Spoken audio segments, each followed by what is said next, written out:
Muy buenas noches, gracias por acompañarnos en esta jornada de webinarios que el Colegio de Biólogos está ofreciendo en virtud del mes de la persona profesional en las ciencias biológicas. Y hoy en este segundo espacio que hemos querido presentar, tenemos la grata participación de la charla Conservación Marina, Pesca Turística y Deportiva en Costa Rica, en quienes en esta noche nos van a acompañar como expositores el máster Damián Martínez, director de Política y Conservación, también es de la Federación Costarricense de Pesca, miembro de la Junta Directiva de Canatur, y también contamos con el máster Moisés Muc, quien es director de Ciencia en la Federación Costarricense de Pesca, conservacionista marino, consultor ambiental senior, a quienes les damos la más cordial bienvenida y muchas gracias obviamente a FECOP por abrir este espacio para que a través de la plataforma del Colegio de Biólogos pues nos llenemos de muchísima información relevante y que necesitamos también conocer. Así que bienvenidos, buenas noches y vamos a iniciar este webinario con la participación de don Damián. Muy buenas noches y les damos la más cordial bienvenida a quienes se van conectando a través del Zoom y también de nuestro Facebook Live. Les recordamos que si por alguna razón alguien no nos puede acompañar, esta transmisión se va a repetir en nuestro canal de YouTube en diferido para que llegue a más personas todavía. Muchísimas gracias. Adelante, don Damián, bienvenido.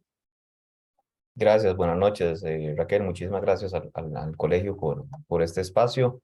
Y para nosotros es una oportunidad importantísima para poder compartir un poco de la información en temas de conservación marina, específicamente para temas de pesca turística y deportiva.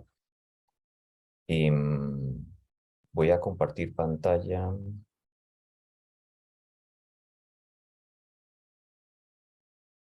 Me dicen, por favor, si... Sí, señor, se ve bien. Perfecto.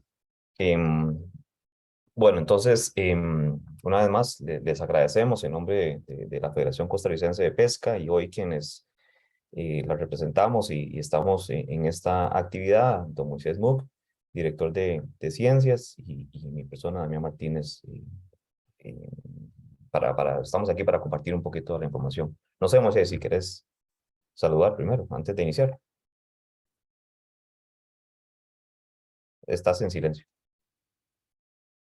Muy buenas noches a todos, muy contento de volver a acercarnos al colegio, una institución con la cual hemos trabajado en el pasado bastante y, como dice Damián, muy contentos de poder compartir nuestro trabajo.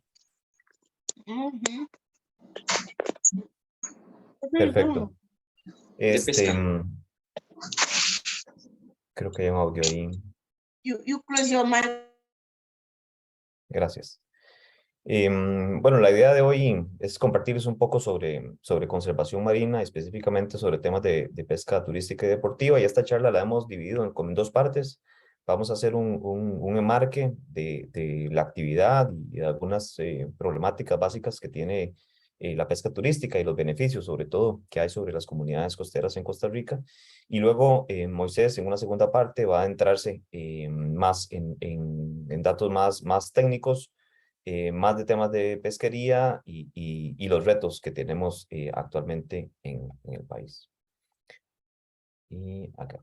Antes de iniciar con el detalle, comentarles un poco sobre la federación, que somos una organización que estamos dedicados a la promoción de prácticas responsables y a la conservación de las especies de interés, muy de la mano con el desarrollo de comunidades costeras a través de la ciencia y la educación. La federación consta de varias asociaciones de pesca turística y deportiva, y a lo interno de la federación trabajamos con 5 consejos en los territorios, en el Caribe, en Guanacaste, Pacífico Central y Sur, y tenemos más de 250 personas activas a lo largo del país desarrollando proyectos que favorecen el bienestar de las comunidades costeras a través de proyectos que tengan relación con la pesca deportiva y turística y las especies de interés.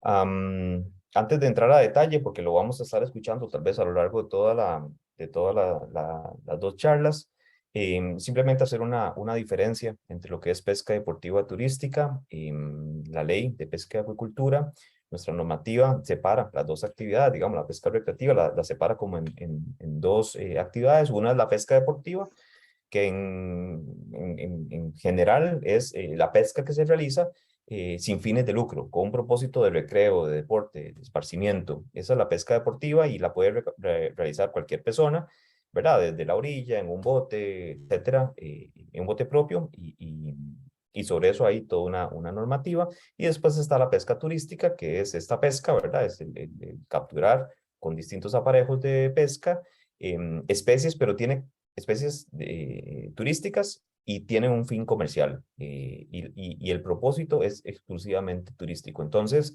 si una persona va a una zona costera, a un lago, a un río y paga por un bote, por el tiempo, qué sé yo, por parte del equipo, etcétera, eso se considera pesca turística.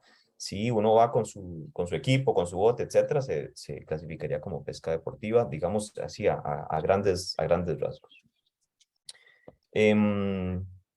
Antes de iniciar con los temas de pesca turística y haciéndolo un poco al título de la charla, quería comentar algunos temas de conservación marina pues básica. Sabemos que la audiencia de estos webinarios, además de biólogos, biólogas, colegas también, hay profesores, gente de educación y bueno, esta información es también sumamente de interés. Como muchos de ustedes saben, pues la superficie terrestre es básicamente agua. El 70% es prácticamente agua a lo largo de la Tierra y esta es una imagen simplemente para compartirles de un lado de la Tierra que casi nunca vemos. ¿Verdad? Y está clarísimo del tema de agua, de mar exclusivamente, y cómo hay mayor proporción que en comparación con lo terrestre.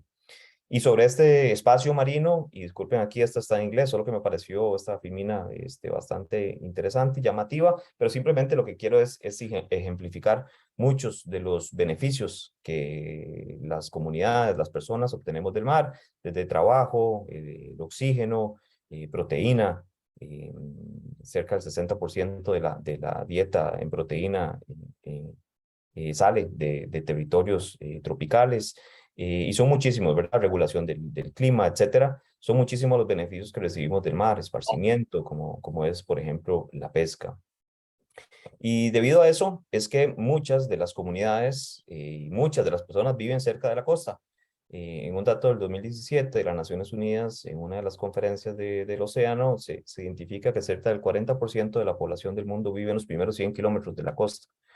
Eso es un montón de gente, ¿no? Y es por todos los beneficios que brinda los océanos, es que la gente vive alrededor de estos sitios y en el mapa simplemente es para ejemplificar. Y eso lo que conlleva es que eventualmente, al haber más población en los primeros 100 kilómetros desde la costa, hay una mayor degradación, ¿verdad? Y eso conlleva una menor, ¿verdad? O un empobrecimiento de la salud de los ecosistemas marinos y de las distintas especies. ¿Y qué pasa en Costa Rica? Pues algo pues similar, ¿no? Este es un mapa de Costa Rica. Ustedes ven, bueno, ahí en la parte más gris están los países. Está la zona marina, que se identifica muy bien, que es prácticamente 10 veces más que la zona terrestre. Y hay en distintos colores, hay distintos polígonos que simplemente ejemplifican distintos regulaciones a los usos que ocurre en la zona marina. Entonces, para que ustedes vean pues, lo vasto que tiene Costa Rica en su espacio marino y a veces los distintos usos. Y aquí hay una imagen que me gusta usar de un proyecto denominado Bitgolfos. Esto fue de trabajo de PIPS en su momento, en donde si ustedes ven como en cafecito es la parte terrestre y ese es el Golfo de Nicoya, es un acercamiento al Golfo de Nicoya, Cabo Blanco, Tárcoles, Jacó, por ahí, más arriba Chira, etcétera. Y no pretendo que vean y lean el detalle, la letra está muy pequeña, pero lo que quisiera es ejemplificar los distintos usos que en una zona tan concurrida y de tanto uso como lo que es el Golfo de Nicoya, uno puede identificar, y eso es lo que pretenden los distintos colores, los distintos polígonos, las líneas, es distintos usos del territorio, desde manglares, pesca, rutas de navegación, áreas de pesca responsable, áreas protegidas, etcétera. Entonces nos pasa lo mismo, ¿verdad? En Costa Rica hay muchísimos usos que se están dando a lo largo de toda la zona costera y marina de Costa Rica. Y específicamente ya cayendo al tema de pesca turística y deportiva, a lo largo del país, es una de las flotas que posee luego de la pesca, de la flota de pesca artesanal, es la flota deportiva y turística la que posee mayor cantidad de embarcaciones a lo largo del país, cerca de 650, 700 embarcaciones, según los datos del Incopesca, para que hagan una comparación, la flota de comercial de mediana y avanzada, que son los de palangre, por ejemplo, los números de embarcaciones andan entre 350 y 400 embarcaciones. Entonces, en número, la flota turística deportiva es bastante grande, y en las zonas de marinas, que son muy bien reconocidas por temas de pesca deportiva y turística, genera cerca de 1.500 empleos directos. Una de las especies de mayor interés para la actividad turística, y ahorita les voy a dar un poquito más de detalle con los números, es el pez vela. Y así como el pez vela, el marlin, el sábalo y otras especies tienen cierta protección porque están declaradas como de interés turístico y deportivo según la Ley de Pesca y Acuicultura en su artículo 76. Y en la pesca deportiva, hay como un estigma, ¿verdad? Que es una actividad únicamente para extranjeros con dinero y que vienen al país, ¿verdad? Eso es como una imagen de la que se tiene, y no hay nada más alejado de la verdad que eso. Quienes hemos vivido en algún momento en la costa, nos hemos dado cuenta que la actividad de pesca deportiva y turística es muy propio de las comunidades costeras. Y más bien uno se encuentra este tipo de cosas, ¿no? Personas que pescan desde la orilla, en botes, hay chicos, hay mujeres, y hay mucha gente relacionada a la pesca deportiva que ofrecen los servicios, pero que también, recuerdo alguna vez viviendo en la zona del Pacífico Sur, que había unos días en las tardes que la gente se iban a la mejenga, pero otros días era ir a pescar. Entonces hay momentos de esparcimiento y de utilización del espacio marino para una cuestión puede ser más deportiva, personal, de compartir, etcétera. Entonces eso pasa muchísimo, y así pasa a lo largo del Pacífico. Hombres, mujeres, chicos, chicas utilizan el espacio y la pesca deportiva y turística. Entonces tenemos una variedad de personas a lo largo del país utilizando distintas especies, distintos espacios a nivel marino, y una cantidad, ¿verdad?, grande de embarcaciones, y una actividad turística en realidad que ha pasado en los últimos años desapercibido, y parte de nuestro interés es elevarle un poquito de perfil por los números que les voy a mostrar. La pesca turística en el país, FECOP hizo un estudio en el 2019 para identificar el impacto de la pesca turística en estos últimos años, y identifica que hay cerca de 520 millones de dólares que genera la actividad turística al año, y sostiene cerca de 33,000 empleos a lo largo de todo el país. Además del análisis indirecto y directo de la actividad, nos fuimos a ver un poquito más sobre la calidad de vida de las personas, y haciendo una comparación, se revela que las personas que están relacionadas a la pesca turística y deportiva, de alguna manera, en promedio, sus ingresos son hasta un 45% mayor en comparación a otras actividades relacionadas en los distintos sitios de estudio, lo cual mejora muchísimo la calidad de vida, pues, de las distintas personas. Y eso es un dólar que es muy democrático. En el pastel de la derecha, en la imagen de la derecha, ese ingreso no va directamente a los que ofrecen, digamos, o únicamente a los que ofrecen el servicio de pesca turística, o los que tienen barcos o yates y tienen alguna actividad, sino más bien que se distribuye a lo largo de una cadena de servicio, en donde el sector de transporte y hospitalidad, ¿verdad? Hoteles, etcétera, son los que perciben mayor ingreso, y cerca de un 15% se queda directamente en los operadores de la pesca turística y deportiva. Entonces, es un dólar muy, muy democrático y eso se puede desmenuzar muchísimo más a lo largo de una cadena muy interesante de valor.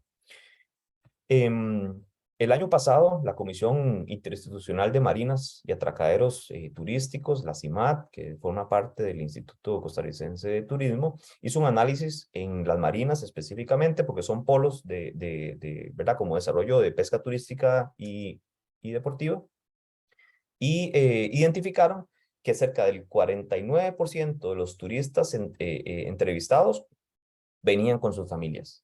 Entonces, de nuevo, aquel estigma de una persona extranjera que viene solo a pescar, eso ya no es así. Más bien, vienen con grupos de hasta de 4 personas, en casi la mitad de la cantidad de extranjeros que llegan y pagan por un servicio. Y lo más interesante de todo es que el mismo estudio del ICT identifica que las personas se quedan cerca de 12 días en el país. Y de esos 12 días, como 3 o 4 lo dedican a pescar. Casi el 70% de la actividad y el tiempo que dedican esos turistas en el país lo hacen en otras actividades. Entonces, de nuevo, la democratización del dólar se va, ¿verdad? No solamente en las actividades relacionadas a la pesca turística, sino que a actividades turísticas que ocurren a lo largo del país. Y eso únicamente con pescadores o actividades de pesca turística relacionados a las marinas, específico que es este estudio. Entonces puede que tengamos datos subvalorados, ¿verdad? En donde el impacto podría ser hasta mucho más grande. Hay ha habido un interés en los últimos años de parte de las instituciones que manejan, o la institución que maneja las pesquerías en el país, y en el 2014, o desde el 2014, se prohíbe la pesca pues, dirigida de algunas especies, en este caso el pez vela con carnada viva en las primeras 30 millas, y los números de desembarque a los que pueden llegar a los muelles es de únicamente un 15% de pesca incidental. No puede haber pesca dirigida sobre alguna de las especies que son de importancia para la pesca turística. Y ahorita vamos a ver si esas regulaciones han tenido algún efecto o no, debido a los números que están presentando algunas de las especies de importancia. Solamente para darles otro ejemplo, tal vez muchos de ustedes recuerden el año pasado, hubo un proceso de ampliación de áreas protegidas en el Parque Nacional Isla del Coco y en Montes Submarino. Y la Universidad Nacional hizo un análisis para ese año, para el año pasado, y identificó que de todas las actividades que se dan en ese sitio, y ahí está en el mapa, ustedes ven la parte verdecita arriba, ¿verdad? Hasta Costa Rica, y dice que es la parte territorial. Y la Isla del Coco son esos polígonos como en amarillo y verde, y esa es la zona de estudio. Para esa única zona de estudio, la Universidad Nacional identificó que cerca de 21 millones de dólares se generan solo por pesca turística y deportiva, y sobrepasa por mucho actividades como pesca de palangre, que generó cerca de 10 millones, y estuvo muy cercana, cerca de 19 millones, lo que generaba la actividad de turismo y buceo a lo largo de la Isla del Coco.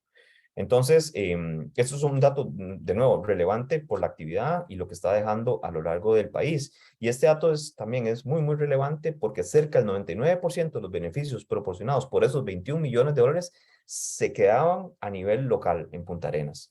Entonces, hay un impacto importante en las comunidades costeras con esta actividad. Y bueno, esta es una nota que salió hace un par de meses en La Nación, en donde hicieron un análisis sobre la pesca deportiva, ¿verdad? Y que también es un polo también de turistas con alto poder adquisitivo, ¿no? Eso, hay toda una variedad, no solamente los de alto poder adquisitivo, sino que pasa a lo largo de todo el país, inclusive no solo extranjeros, también nacionales que generan o que hacen mucho turismo alrededor de la actividad. Aquí voy a ponerles un videito rápido que resume un poquito lo que les he comentado sobre la pesca turística y deportiva. ¿Sabe usted cuáles son los beneficios de la pesca deportiva y turística en Costa Rica? La pesca deportiva y turística es una actividad muy importante para Costa Rica. Se realiza de manera responsable ya que se hace mediante la práctica de captura y liberación para proteger la sostenibilidad de especies importantes como el pez vela, los marlines, el sábalo, el róbalo y el pez gallo, entre otros. Estas son algunas de las comunidades con mayor desarrollo de esta actividad. Se calcula que la pesca deportiva y turística genera empleo y oportunidades para unas 13.000 familias de comunidades locales. Actualmente más de 600 embarcaciones están dedicadas a esta actividad y se invierten más de $50 millones por año en operaciones y mantenimiento. En la actualidad genera más de $500 millones al año, representando un aporte mayor al de otras industrias como la exportación de café y la operación de cruceros. Por eso es muy importante para Costa Rica proteger los recursos marinos de los que depende la pesca turística y deportiva, como el atún y el pez vela. Esta actividad a su vez representa el 5,6% de la visitación anual por turismo y el 13% de los ingresos totales generados por turismo en Costa Rica. Por ejemplo, genera más de $400 millones al año por transporte y hotelería. Genera inversión en capacitación técnica e infraestructura, resultando en una mejor calidad de vida para las comunidades costeras. Debido a su gran aporte en el turismo, infraestructura, educación y la reactivación económica, la pesca deportiva y turística es un aliado social y económico para el desarrollo de Costa Rica. Y es que, como les decía, ¿verdad? Tiene muchísimo impacto a nivel de comunidades, pero también hay ciertas amenazas. Y como parte del tema de conservación marina, aparte de las estrategias que se trabajan en temas de conservación, es abordar las amenazas para mejorar, en este caso, el estado de un hábitat o alguna de las especies. Aquí puse algunos de 3 ejemplos, digamos, que hemos identificado. Y uno de los primeros ejemplos es, pues, a lo interno, ¿verdad? Hay que hacer muchísimo trabajo en el tema de concientización de la pesca turística deportiva, porque además las regulaciones que tiene el Incopesca por los números de piezas que se pueden sacar y de cómo una actividad debería ser sostenible. Entonces, no podríamos tener una actividad como la imagen de la izquierda, en donde se vende un paquete, digamos, turístico de pesca en una lancha y tener, ¿verdad? Sacar esos niveles que podrían entrar en competencia con con las pesquerías artesanales o comerciales. Por eso, en la imagen de la derecha, nos hemos aliado con la CIMAD, con Marviva y otras instituciones para generar una guía de buenas prácticas de pesca deportiva y turística, y hemos avanzado muchísimo en generar esta concientización dentro del mismo sector. Pero bueno, así como hay amenazas dentro del sector, también las tenemos afuera. Por ejemplo, esto es ahí puse en cuadrito rojo, es una nota de la semana pasada, en donde, por ejemplo, hay un interés del gobierno nacional de incluir el filet, ¿verdad? El vela, dentro de la canasta básica. En donde, claro, por ser una especie turística, más bien tienen bajo valor comercial, la carne es muy barata y uno podría entender de cuál es el interés de meterlo, digamos, en esta lista. Pero claro, el filet del vela, el vela vale más vivo, ¿no? Generando estas actividades y estos encadenamientos, como ya les he explicado. Entonces, este es otro tipo de amenazas que ocurren. Y una última que pasa también es la interacción con algunas otras flotas. Les voy a poner aquí este video de cómo hemos visto también que hay otras flotas que están pescando estos peces que deberían quedar, ¿verdad?, para las actividades más turísticas y deportivas. Ahí está un vela pegado a una comercial. Vela pegado a un comercial a 9 millas y media. Ahí está, 9 millas y media de distancia. Ahí estamos en la línea. El capitán hace digamos, el dato de las 9 millas, porque como les dije anteriormente, hay regulaciones que prohíben la pesca dirigida de algunas especies a las 9 millas y con carnada viva, por ejemplo. Entonces, esta es parte de lo que a veces se encuentra uno en el agua, en donde muchas de esas especies, y por las distintas interacciones de las flotas se están viendo afectadas, por lo cual se requiere un mayor ordenamiento, un mejor ordenamiento, para que estas interacciones, estos impactos no se den, ¿verdad?, sobre las distintas especies. Pero bueno, sobre esos impactos más, Moisés les va a comentar un poco más sobre estos impactos. Así que yo voy a dejar de compartir por acá, más bien, y Moisés, el piso es todo suyo. Gracias.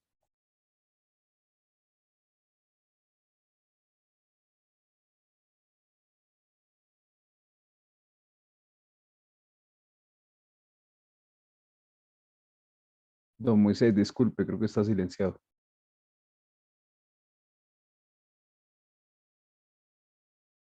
Disculpen. ¿Pueden ver la pantalla? Sí, señor. Muy bien.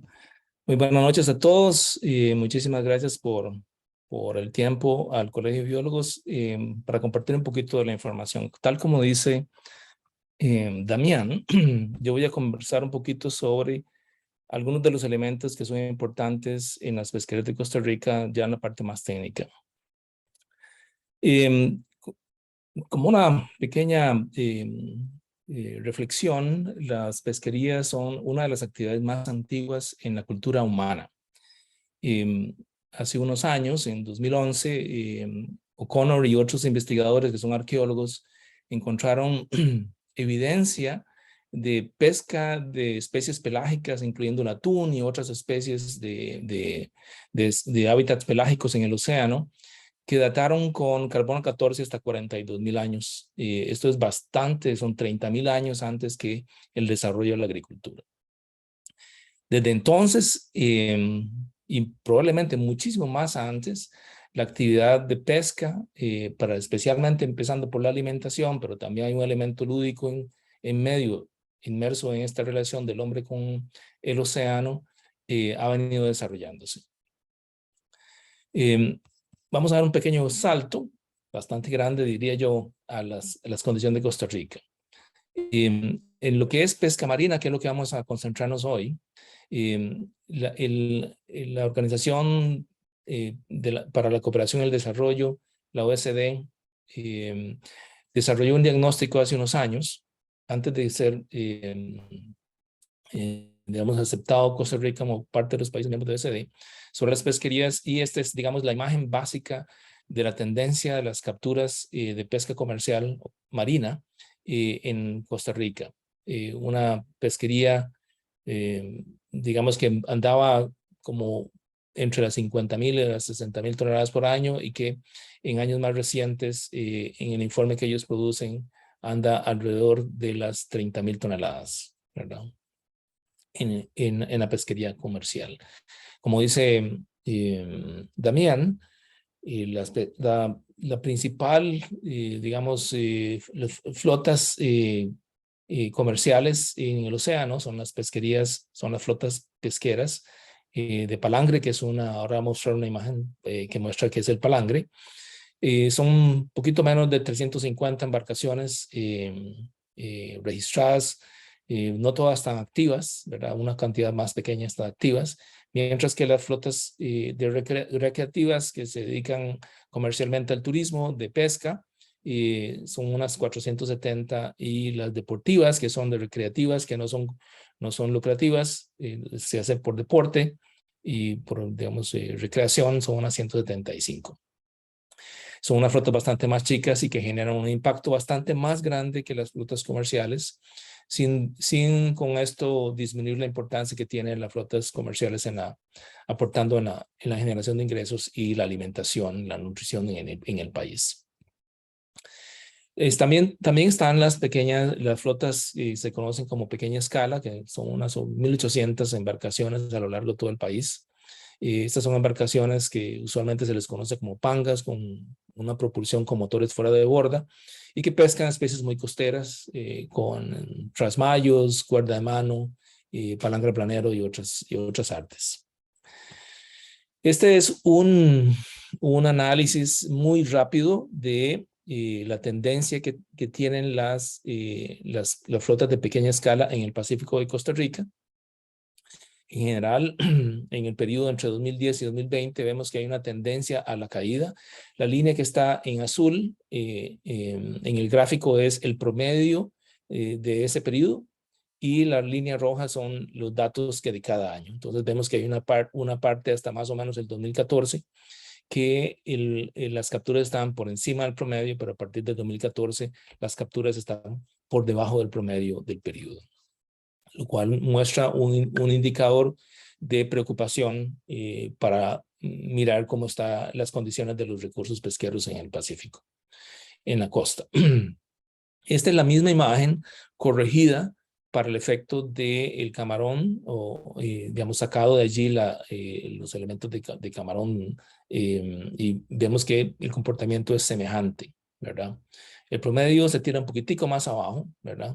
Recordemos que el tema del camarón empieza a salir de las pesquerías comerciales por ahí 2013, ¿verdad? Y progresivamente va reduciéndose. Este es en el Caribe. La tendencia es bastante más preocupante, pero muy interesante, es más o menos a partir del 2013 que empieza a estar por debajo del promedio del periodo, ¿verdad? Aquí las capturas son bastante más chicas. Si vemos hacia atrás, estamos hablando de 5.500 en el pico del periodo y ahorita estamos alrededor de unas 2.500 más o menos, ¿verdad? Como se vino como a la mitad.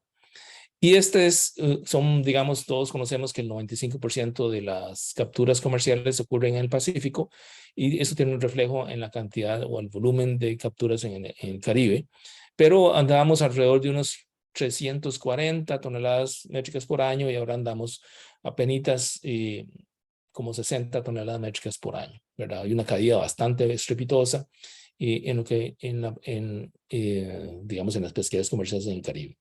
Lo que pone de manifiesto la importancia que va adquiriendo la contribución económica y el sustento y la calidad de vida que tienen las pesquerías turísticas, debido casualmente a este deterioro en las capturas y por lo tanto en la calidad de vida de las comunidades pesqueras que se dedican a la actividad comercial. Vamos a ver un poquito lo que es la pesquería ya más hacia el océano, las especies pelágicas, las flotas que se conocen como mediana escala y escala avanzada, que son básicamente embarcaciones que pescan con líneas largas o palangre, también se le dicen en inglés long line. Este es un long line, aquí tenemos un diagramita, es básicamente una línea madre que se sostiene en el agua con flotadores y brazoladas líneas de boya que sostienen esto en el océano.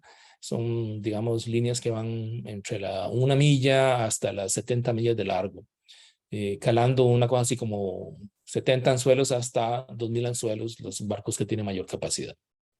Y aquí vemos una muestra de las especies a las cuales se dirigen. En Costa Rica tenemos una pesquería que se llama en inglés TBS, que es atún, picudos y tiburón, donde en nuestro país el tiburón y el dorado dominan las capturas, ¿verdad? Están haciendo un poquito más del 80% de las capturas es tiburón y dorado. En los años en que hay menos dorado, el tiburón domina. El atún es menos del 10% y consecuentemente las otras especies. Pero también hay unas especies que son captura incidental, especialmente tortugas, otras especies marinas, incluyendo la raya violácea y otras rayas, perdón. Pero también el pez vela, que es probablemente la especie primaria y que sostiene las pesquerías y la visitación turística de pesca turística en el país. Entonces, esta es una pesquería que tiene una fuerte interacción con la pesquería de turismo en Costa Rica. Este es el comportamiento del periodo, es el mismo periodo para todas las pesquerías, ¿verdad? Que hemos puesto aquí. El promedio anda un poquitico más arriba de 8.000 toneladas y ese es el comportamiento. No tiene, digamos, una tendencia clara hacia la caída, pero anda oscilando alrededor del promedio del periodo, ¿verdad? Ese es el comportamiento de la pesquería de palangre en el Pacífico y es muy diferente en el Caribe. ¿Verdad? El Caribe es un área bastante más chica, Hace un par de años que miré los registros, ahí andaban como unas 13 embarcaciones, no sé cuántos habrán ahorita, pero este es el comportamiento, ¿verdad? Estamos hablando de el pico ahí de producción que estuvo en 500 toneladas y ahorita en estos datos andaba alrededor de un poquitico más arriba de 200 toneladas métricas. Luego están las pesquerías atuneras, que no son, digamos, generadas por flotas nacionales, sino que son flotas extranjeras, que por muchísimos años, desde el año 1935 aproximadamente, han venido a pescar aguas costarricenses. Antes de la ley del océano, pescaban al frente de Costa Rica. Con la ley del océano, los reclamos que hubieron con la isla del Coco y la ampliación de la zona económica exclusiva, pues entonces quedaron pescando dentro de territorios costarricenses. Estos son, digamos, embarcaciones industriales con una tecnología que se llama cerco. Aquí atrás, no sé si logran ver el puntero, se ve un bulto negro que es la red que ellos utilizan, y este es un buque atunero que pesca sobre delfines, porque aquí se ve la plataforma del helicóptero. Actualmente los helicópteros están en algunas flotas que van un poquito más adelante tecnológicamente, están siendo sustituidos por drones de calidad militar para reducir costos, ¿verdad? Y ser, digamos, aplicar un poquito más de tecnología. Pero las capacidades y las autonomías de estos buques son bastante más grandes. Un buque de estos puede generar, digamos, un lance cada vez que ponen la red en el agua, hasta 2 millas de largo, digamos, el perímetro de la red puede llegar hasta 2 millas. Estamos hablando de casi 3 kilómetros de largo y una profundidad que puede llegar hasta los 300 metros de profundidad, ¿verdad? Entonces, todo lo que esté en esta columna de agua es atrapado. Y ahí estamos algunas de las especies más importantes en Costa Rica. Y los datos muestran que la especie principal es aleta amarilla, pero en algunos años ha habido capturas muy importantes de barrilete, no tanto así del atún patudo. Estas son las 3 especies principales, pero están dominadas por aleta amarilla con una especie secundaria de barrilete. Esta pesquería genera en aguas costarricenses históricamente una captura incidental de hasta 100 especies. Y se realiza con diferentes tipos de lance. Aquellos lances que son sobre delfines, porque los atunes en esta parte del Océano Pacífico nadan con los delfines y ellos localizan los delfines, ponen la red atrapando delfines y debajo debería haber atún. Hay una maniobra para liberar delfines, no todos logran salir, algunos digamos quedan atrapados. Tienen que meter buzos para sacarlos, ¿verdad? Algunos de los lances que llaman catastróficos pueden generar inmortalidad de delfines. Pero también se lanzan sobre cardúmenes que no están asociados a delfines ni a ningún otro objeto y se llaman cardúmenes libres o lances sobre cardúmenes libres, o lances sobre atunes que están asociados a palos. Esto es principalmente cerca de la costa, especialmente durante la época lluviosa, que arrastran los ríos mucho material vegetal, palos, troncos, materia vegetal. Eso agrega atunes por debajo y otras especies por debajo de ellos. Y están digamos, los lances sobre objetos agregadores artificiales, que ahora está bastante más regulado. Es una gran preocupación. En Costa Rica están prohibidos, pero siguen ocurriendo lances de este tipo. Esta es una imagen que yo la quiero mucho. Me la proporcionó uno de los directores de la Comisión del Atún hace muchos años. Uno de los íconos de ciencia en temas atuneros, y muestra un poquito más de 50 años de información. Aquí ven en rojo los lances sobre delfines, en azul los lances sobre objetos como vegetales, como palos, etcétera, pero también lances sobre cardúmenes libres, y la tecnología de agregadores artificiales y los lances sobre esos objetos, los FATs, en verde, ¿verdad? Entonces estamos hablando de que es una pesquería bastante extensa, pero que tiene una importante, digamos, participación en aguas costarricenses igualmente.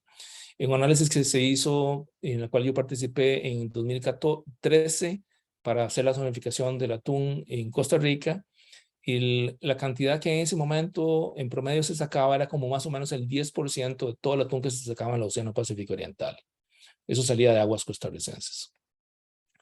Pero no todo hasta ese momento se desembarcaba en Costa Rica. Este es un análisis que se hizo para una comisión que ahorita no está funcionando, el gobierno no la ha convocado, que es la Comisión de Pesca Ilegal, que mostraba con un análisis cruzado de información de las licencias de pesca con información de la identidad de los buques a través del tamaño de la bodega, cuánto del atún había sido pescado con licencia, cuánto del atún ha sido pescado sin licencia en aguas de Costa Rica y cuánto del atún se quedaba en Costa Rica. Entonces, en celeste es la que se pescó entre el 2010 y 2015 con licencia y se desembarcó.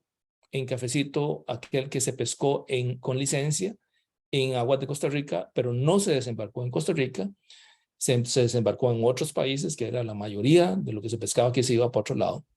Y las capturas ilegales, que eran por buques que pescaban en Costa Rica sin licencia. Esa pesca ilegal no declarada y no reglamentada. En 2014, como menciona Damián, se hace la zonificación y se generan estos primeros 3 polígonos, que es probablemente uno de los elementos más significativos de la gestión pesquera en Costa Rica, en adición de las otras zonificaciones que se habían hecho, por ejemplo, Isla del Coco, en este entonces montes submarinos y las áreas marinas protegidas en la costa y las áreas marinas de pesca responsable. Estas eran probablemente en términos de espacio y de alcance y escala lo más significativo que se había hecho en este momento. Okay. Esto era básicamente para separar las mortalidades, separar la interacción de las flotas atuneras y lo que se consideró un impacto sobre las flotas nacionales. Este es un análisis que realizó la doctora Marina Marrari, que es nuestra directora ejecutiva en FECOP, recogiendo información en el primer polígono, que es este que está en la costa, aquí en la costa, los primeros 45 millas, de 3 diferentes fuentes de las flotas pesqueras turísticas que generaron récords muy constantes y se hizo una limpieza de datos con metodologías bien rigurosas y se mostraron estas tendencias. Se utilizó, digamos, estas especies como indicadoras: el atún, el marlin, el atún, el dorado y el pez vela. Y esta rayita que está acá es el momento en que este polígono se estableció, que es 2014. Hasta el 2014 la tendencia de todas esas especies era a la reducción. A partir del 2014, con el establecimiento de la zonificación, todas las especies, excepto el pez vela, se recuperan. Lo que entendemos de nosotros es de que aquí hay una mortalidad asociada adicional que generan las flotas palangreras, debido a que esta es una especie que está fundamentalmente asociada a la costa. Y los polígonos no tienen ningún efecto sobre las flotas palangreras y por lo tanto no afectó la mortalidad del pez vela. Las otras especies tienen una distribución bastante más amplia y por lo tanto la dinámica depende de otro tipo de mortalidades. Bueno. Un elemento interesante que muestra el efecto adicional de estos polígonos es cómo respondieron a flotas cerqueras que continuaron pescando en Costa Rica luego de esta regulación. En azul aquí vemos la tendencia del esfuerzo pesquero y en rojo lo que se conoce en pesquería como la captura por unidad de esfuerzo cada vez que lanzan la red, cuánto atún sacan en cada lance, ¿verdad? Cada vez que ponen la red en el agua y la levantan. Como vemos aquí, andaba alrededor de unas, este es el CPV aquí, es el número de lances, ¿verdad? El CPV en este eje, ¿verdad? Estaba un poquito cerca de 25 toneladas métricas y venía en caída, ¿verdad? Antes de que hubiera algún tipo de regulación. Pero a partir del 2014, en asociación con un límite en la captura total de atún, que puso también a su vez un límite en el número de licencias, la captura o la eficiencia de los lances se duplicó. Venía alrededor de 10 y ahora, perdón, se anda alrededor de unos 20 toneladas. Hace un par de semanas estaba haciendo una comparación con las capturas por unidad de esfuerzo, no la he puesto aquí, pero con el último informe de la Comisión del Atún, la captura por unidad de esfuerzo en el resto del Pacífico es exclusivamente los lances sobre delfines, y estos lances que están representados en este gráfico son principalmente lances sobre delfines, muestra que nosotros estamos 5 toneladas por arriba de lo que se pesca en el resto del Pacífico. Eso quiere decir que si es una traducción, al final de una licencia de pesca, un buque cerquero llega a pescar alrededor de unas entre $500,000 y $720,000 adicionales que si pescando en Costa Rica en comparación como si pescase fuera de Costa Rica. Entonces sí hay un impacto importante en la acumulación de biomasa. El tiempo transcurrido no es suficiente como para decir que hay un aumento en la cantidad de atún respecto a, digamos, en lo que había anteriormente de la zonificación. Pero sí hay una evidencia de una acumulación de biomasa. Esto, digamos, es importante para ver cómo es que se ha variado geográficamente el esfuerzo pesquero atunero. Ese es un análisis que hicimos también con los datos de la comisión en quinquenios, de dónde se concentró el esfuerzo pesquero geográficamente, el quinquenio 2005, 2009, 2010 y 2014, y 2005, 2019, esto es antes de la zonificación, estos dos primeros, y este es posterior a la zonificación. Ellos pescaron siempre más allá de las 200 millas. Las 200 millas más o menos alrededor donde ven el puntero aquí. Ahí son las 200 millas. Entonces habían como 2 áreas de pesca. Uno pegadito a la costa y uno más allá de las 200 millas. ¿Verdad? Ese patrón se mantuvo, ¿verdad? En estos 2 quinquenios y varió durante este periodo que incluye la zona, digamos, la zonificación del atún. Y entonces se ubicó aquí en esta esquinita. Esta esquinita, lo que entendemos nosotros es que están aprovechando la biomasa acumulada en el polígono costero y en el polígono oceánico. Entonces aquí están, digamos, capturándolos y están resultando bastante más efectivos y más eficientes los lances. Este que está aquí es de los VMS que se comparten de la plataforma, digamos, de acceso libre del Global Fishing Watch. Los VMS de unas 70 embarcaciones palangreras, que esos son los costarricenses, ¿verdad?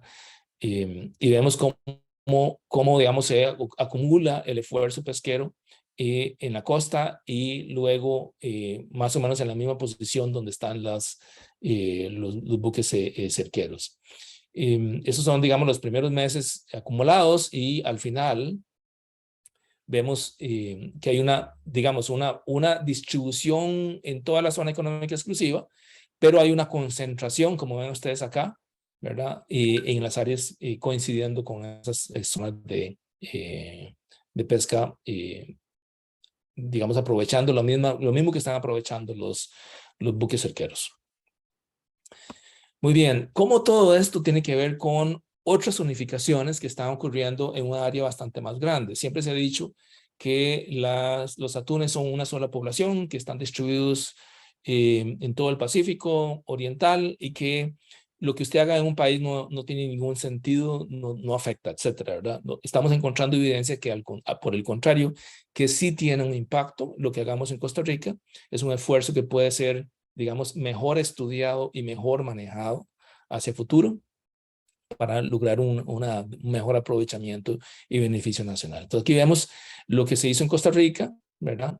Lo que ahora conocemos como la área marina de manejo del bicentenario, la expansión de Cocos y la expansión de Galápagos acá, ¿verdad? Muy interesante para ustedes. En Costa Rica la tendencia es a que en estas partes, en la área celestita, que es el bicentenario, se va a permitir la pesca comercial con palangre, esperemos que también digamos, pesca turística, pero no se permite la de cerco. Pero lo hicieron al revés en Ecuador. Van a permitir la de cerco, pero no la de palangre, ¿verdad?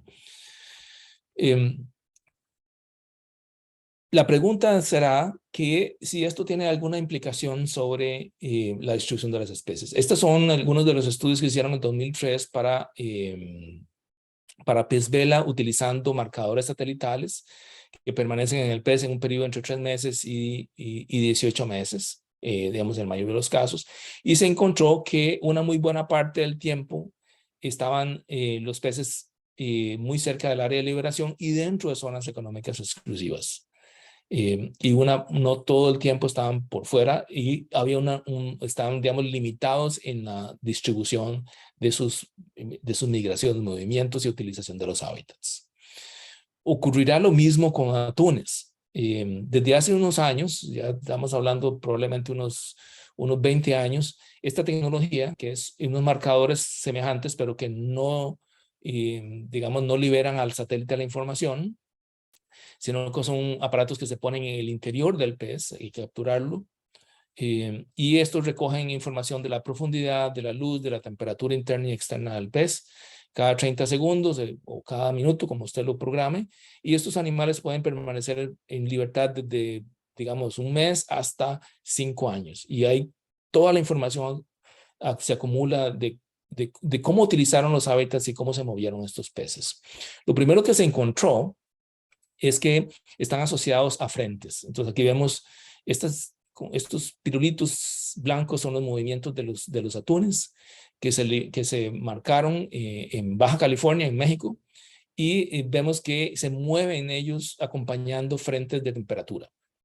También se hicieron marcajes cerca de los archipiélagos que se conocen como Revillagigedo en el 2013 y mostró un comportamiento muy interesante de un fenómeno que hasta ese entonces no se conocía bien, que se llama la fidelidad, que tienen una residencia y una fidelidad geográfica.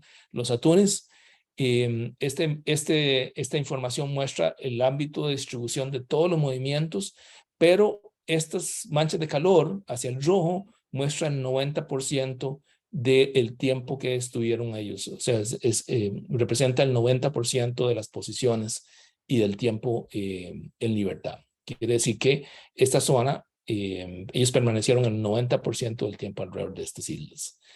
Y por lo tanto, digamos, lo que ocurre aquí y el manejo que usted establezca aquí tiene una implicación en la conservación. ¿Ok? Más recientemente, se recogió más información y se incluyó lo mismo para digamos, atunes que se liberaron en Panamá, y esta es la figura de Panamá. Ustedes vean ahí cómo está la zona de fidelidad alrededor de Panamá, pero hay un límite, digamos, de distribución del 5% de distribución que incluye Costa Rica. Igual se hizo en Galápagos, ¿verdad? Y ustedes ven aquí en Galápagos, de la derecha, cómo está distribuido. Entonces, esto lo que plantea para el país y para nosotros es si tenemos realmente una subpoblación que podemos manejar y que podemos darle mucho mejor digamos, aprovechamiento en el país, y el efecto que tienen las áreas marinas de manejo, las áreas marinas protegidas y las áreas de zonificación atunera, generando una mayor biomasa y recuperando la abundancia de estas especies para el beneficio de los nacionales.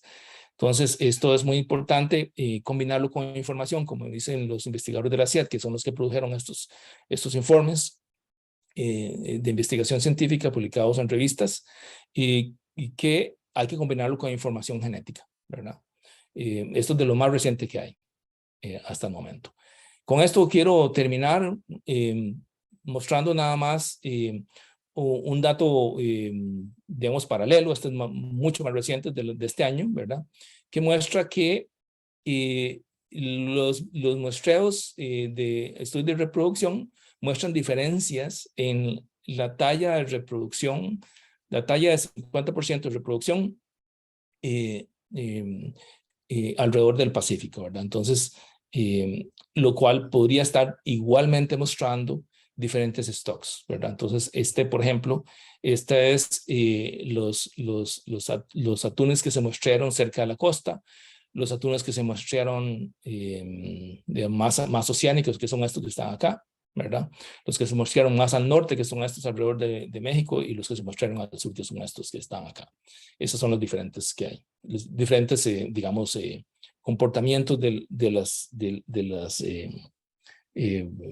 la biología reproductiva de la misma especie a lo largo de una misma área de distribución. Nosotros consideramos que es importantísimo trabajar entre el equipo, digamos, los investigadores que trabajan en esto, a este nivel, entre los sectores comerciales y los sectores de conservación. Esto nos va a ayudar a entender mejor cómo mejor manejar los ambientes oceánicos, cómo darle un sentido a los esfuerzos de conservación en el país. Y con esto quiero terminar. Muchísimas gracias. Muchísimas gracias, don Moisés, y por supuesto a don Damián. Vamos a abrir un pequeño periodo de preguntas. Entonces, si hay alguien en el chat que quiere hacer alguna pregunta, nos la puede escribir para poder trasladarla y compartirla acá. Y también en nuestras redes sociales, en el Facebook, si alguno tiene alguna pregunta, pues estamos acá en este espacio para poder evacuar cualquier consulta. Al Facebook nos entró una pregunta que dice: ¿qué se sabe si en la pesca deportiva devuelven las especies al mar y que los peces no mueren? Tal vez don Damián, que creo que lo respondió también por Facebook, pero por acá nos ayuda con la respuesta. Sí, gracias. Sí, hay parte de la regulación que se tiene en el país que para las especies de interés turístico y deportivo, hay regulación que lo que hace es hace que las especies sean devueltas al mar, ¿verdad? Parte de nuestro interés y lo que queremos subrayar nosotros es que la pesca turística y deportiva pasa mucho por la captura y liberación de las especies. Entre mejor esté capacitado una persona que esté pescando, mejor manejo sea del individuo, ¿verdad? Mejor se conozca también el ambiente, más fácil podrá devolverse el animal y recuperarse para luego, para que el animal no muera y no se afecte tanto en las poblaciones. Entonces, básicamente la idea para algunas especies, no pasa con todas, ciertamente, pero para las de interés turístico y deportivo, la intención o las propuestas de la normativa y que también de las buenas prácticas es que puedan ser de captura y liberación. No sé, Moisés, si querés ampliar un poquito sobre eso. Sí, casualmente es muy importante eso que tú dices y compararlo con lo que sucede con la misma especie en el sector comercial, ¿verdad? Hay un volumen de 15% que es el límite, pero ese límite en número de individuos, las estimaciones que hemos hecho alcanzan hasta los 18,000 pez vela muertos como captura incidental cada año por flotas comerciales de palangre en el país. Por lo tanto, digamos, lo que usted hace de esfuerzo de captura y liberación de un lado en la pesca turística, digamos, se deteriora o se empeora por la captura incidental tan elevada que generan las flotas comerciales. Raquel, y solamente para abundar un poquito sobre esto, también parte del interés y que hemos estado trabajando es de profesionalizar muchísimo más la actividad. Hay mucho interés por parte del subsector en profesionalizarse. Y entonces eso lo que va a permitir es que, de nuevo, ¿verdad? La gente mejor y más capacitada puede tener un mejor manejo de las distintas especies, de los ambientes, etcétera. Entonces, va a haber un mayor o un menor impacto. Entonces, que eso es lo que estamos tratando de hacer, esa comparación, ¿verdad? Lo que menciona Moisés, sobre unas capturas de, por ejemplo, de vela, que tienen mortalidades de hasta 18,000 individuos, y a una captura y liberación para que poder utilizar el mismo recurso. Vamos a ver por aquí.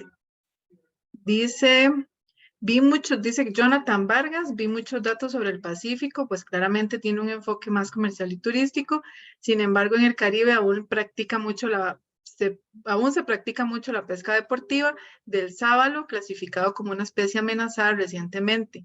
¿Esto es cierto? ¿Realmente el sábalo real es una especie amenazada en Costa Rica o este dato pudo ser obtenido de otras regiones.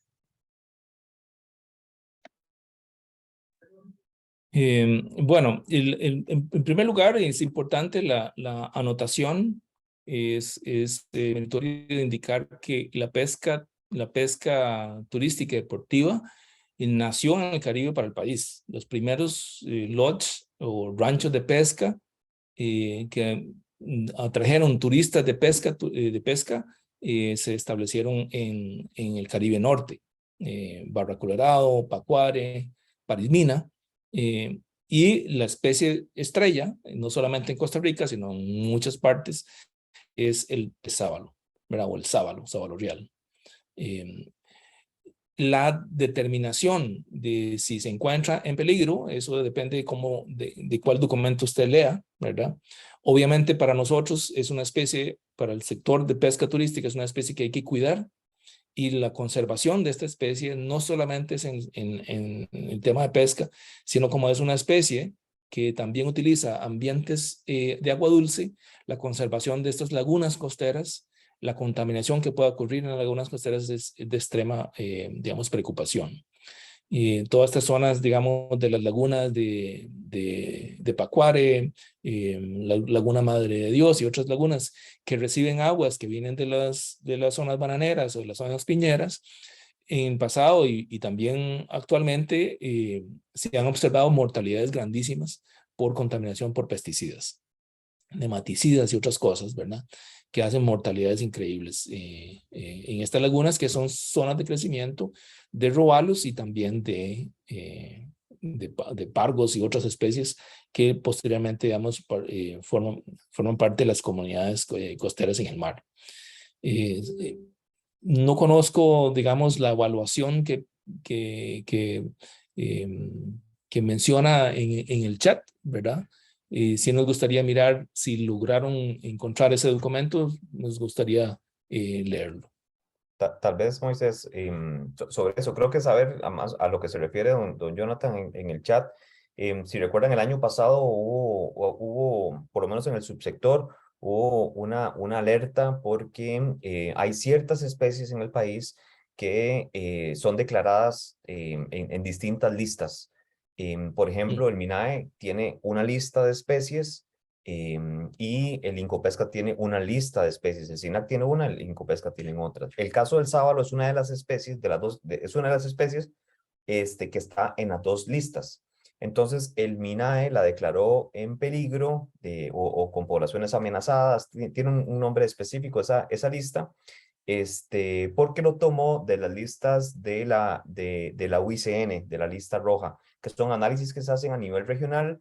Yo desconozco que en el país, yo creo que no existe un análisis poblacional, ¿verdad? Del sábalo en el país.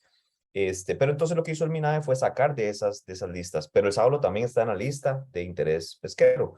Entonces, lo que ha pasado últimamente es que se declara, digamos, de un lado o del otro, por eso decíamos, dependiendo de dónde lo lea, va a estar en peligro o no en peligro según los listados. Y actualmente hay una propuesta de ley que se está discutiendo en la Asamblea Legislativa para incluir alguna de las especies marinas en estas listas que tiene el MINAE. Desde FECOP hemos hecho la gestión de tratar de excluir las especies de interés turístico y deportivo, las especies pesqueras de interés turístico y deportivo, lo cual son el berla, el marlin, el sábalo y otras más, también que son declaradas por el Incopesca. Pero entonces, por el momento, desde la Federación estamos haciendo esos esfuerzos para que no se vean afectadas esas especies y que eventualmente lo que sí es muy lógico y esperaríamos todos es que hayan datos a nivel pesquero de parte del Incopesca para poder tomar decisiones, ¿verdad? En relación a las distintas especies. Pero creo que va un poco por ahí la pregunta de don Jonathan. Vamos a leer una pregunta más. Dice, mi nombre es Esteban Jiménez, soy capitán de pesca turística y deportiva en el Pacífico Sur, especialmente en el área cercana a la isla del Caño. Mi pregunta es, actualmente, ¿a quién le compete la regulación de las líneas de palangre, pescaría de dorado? Es muy común encontrar líneas de palangre de mediana y avanzada en 15 millas de de la costa, 20 millas casi todos los días que salimos 3 o 4 veces a la semana lo encontramos. Bueno, y la vigilancia en el mar, eso le compete el Servicio Nacional de Guardacostas. Nosotros hemos estado pasando la información, toda la información que nos pasa al sector con fotos y posiciones geográficas, hemos estado constantemente pasándoselas al Servicio Nacional de Guardacostas. En algunos casos ellos logran, digamos, identificar la embarcación. En la mayoría de los casos no logran hacerlo. En el pasado ha habido casos de que sí han detenido embarcaciones con carnada viva, porque lo que hacen es sacar la carnada viva del Golfo Dulce, y que no pueden hacerlo porque es un área marina de pesca responsable. Solamente los locales pueden llegar a obtener carnada viva de allí. Ellos se hacen una pantomima y luego van en la noche, colocan las líneas y las dejan a la deriva, al garete, solas, sin cuidar. Hemos recibido fotos de mortalidades no solo de pez vela, pero también de tortugas, enredos de tortugas, etcétera, porque no están siendo vigiladas y las corrientes las hacen un nudo con un desastre ambiental importante. El Incopesca tiene la obligación de también mirar que las artes de pesca estén marcadas para identificar de quién es. Entonces, si la embarcación pone una línea de pesca y no está marcada, llega el guardacostas y levanta la línea, no sabe de quién es, porque no tiene una marca del número de matrícula de la embarcación. Pero esto tiene que ser un cumplimiento de principio de una regulación que tiene el Incopesca del marcado de líneas, y esto le compete al Incopesca. Nos hacen otra consulta, don Rolando Madrigal. Buenas noches, quisiera saber cuál es la mejor manera para hacer una denuncia si uno observa estos comportamientos tanto en el mar, en la costa, incluso en los ríos.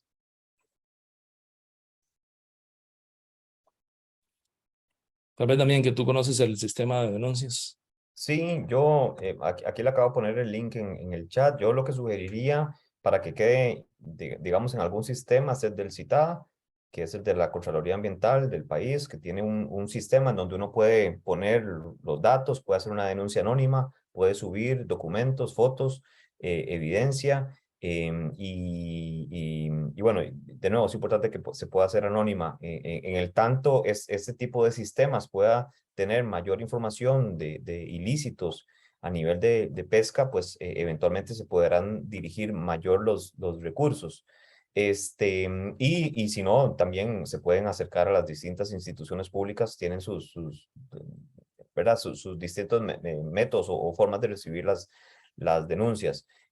A mí me parece que la citada es una buena forma porque se puede hacer desde el teléfono o en línea. Y entre más se pueda denunciar, pues mucho mejor eventualmente para que pueda haber un mejor sistema de control y monitoreo de estos ilícitos por parte de las distintas autoridades en el país.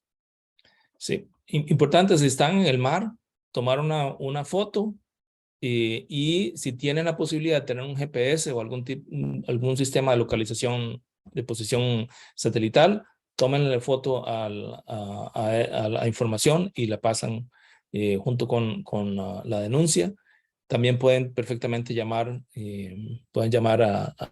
a guardacostas, y también parece que también se podría llamar a las oficinas de Incopesca y ellos deberían coordinar con el guardacostas. Bueno, muchísimas gracias. Vamos a cerrar este espacio de preguntas para ya ir concluyendo con este webinario, y me gustaría que tanto don Damián como Moisés hicieran algún tipo de reflexión antes de terminar este espacio. Así que muchísimas gracias. Tal vez don Damián inicie y concluimos con don Moisés. Muchas gracias, Raquel. En realidad un placer poder compartir, agradecer al Colegio de Biólogos el espacio, a doña Ani, también el interés por este tema, y es sumamente importante, ¿verdad? Que se puedan discutir sobre estos temas, algunas veces quedan relegados, y que se pueda abrir estos espacios, porque como comentamos a lo largo de la charla, hay mucha gente en las comunidades costeras bueno, y no solamente en la costa, ¿verdad? Que dependen las actividades turísticas y deportivas relacionadas a las pesquerías. y creo que se podría mejorar muchísimo la calidad de vida de las personas, bajar los impactos sobre los ambientes y algunas especies e ir mejorando mucho, ¿verdad? Digamos, esos beneficios que obtienen las personas, que uno lo ve cuando vive uno en la costa, ve que hay muchísimas necesidades y que actividades como la pesca deportiva y turística pueden ser una opción dentro de toda esta economía azul que llaman ahora. Entonces, agradecerles una vez más y desde FECOP estamos a la orden para cualquier consulta y hablar sobre el tema. Gracias. Bueno, yo agradecerle igualmente al colegio, a Ani, que hace ya algún tiempo no nos vemos. Muchísimas gracias, Ani, por la oportunidad. Un mensaje muy corto. Nosotros tenemos un área muy grande en los océanos.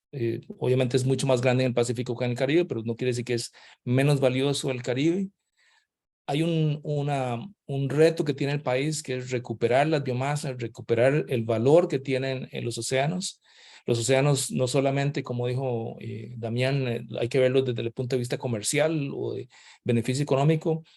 En realidad tienen una relación directa contra nuestra salud, la salud del planeta, y lo que tengamos de territorio marino tenemos que administrarlo de la forma más responsable posible.